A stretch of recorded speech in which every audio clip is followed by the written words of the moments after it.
सर्वप्रथम आपके मन में विराजते ईश्वर को मेरा सादर प्रणाम। मैं ईश्वर से प्रार्थना करता हूँ कि आप सदैव प्रसन्न रहे, आपके घर परिवार में सुख शांति और समृद्धि बनी रहे। जय भोलेनाथ, जय भैरव बाबा की।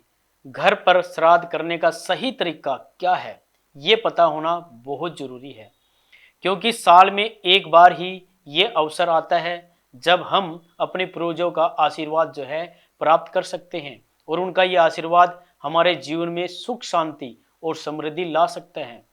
हमारे वंश में वृद्धि और जीवन में तरक्की होती है, इसलिए सही विधि से हमें श्राद्ध करना चाहिए। किसी पंडित को घर बुलाकर हवन करवाएं, उसे भोजन करवाएं। किंतु यदि आपने किसी पंडित को घर पर नहीं बुलाया है और हम खुद ही श्राद्ध कर्म करना चाहते हैं तो क्या करें, तो उसका सही तरीका आप ध्यान से सुनिए। सबसे पहले तो आपको सुबह उठकर घर की सफाई करके स्नान आदि आप कर ले। उसके पश्चात घर को गंगा जल से आप अच्छी तरह से पवित्र कर ले। अब अपने सामर्थ्य के अनुसार भोजन आप बना ले, जो भी आप ब्राह्मण को देना चाहते हैं। उसके पश्चात पूजा के लिए तांबे का एक लोटा आप ले ले, उसमें गाय का कच्चा दूध, गंगा जल, काले तिल और जल मिला ले।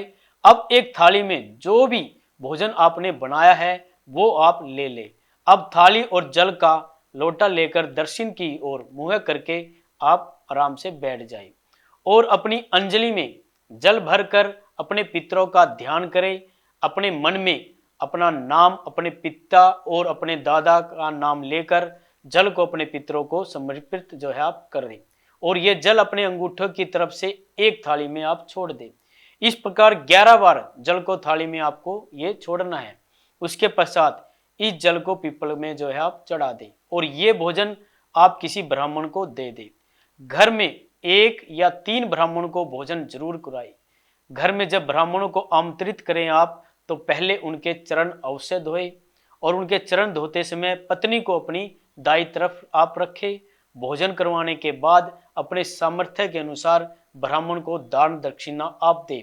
वैसे मैं आपको बता दूं कि इस दान में जो सामग्री बताई गई है वो है गाय, भूमि, श्रवण, चांदी, तिल, घी, वस्त्र, अनाज, गुड़, नमक, फल इत्यादि दान दिया जा सकता है। बाकी आप अपनी श्रद्धा के अनुसार, सामर्थ्य के अनुसार कुछ भी आप दे सकते हैं। और दान दक्षिणा देने के बाद ब्राह्मण को का आप जो है उसका आशीर्वाद आप ले ले। हाँ, एक बात आपको ध्यान में रखना है, यदि आप घर में हवन कर रहे हैं तो हवन में आप खीर अवश्य डालें। और भी बहुत कुछ मैं आपको बताने वाला हूँ पितृ पक्ष के बारे में, तो चैनल को सब्सक्राइब कर लीजिए। यदि आप कुछ पूछना चाहते हैं तो नीचे कमेंट में आप पूछ सकते हैं।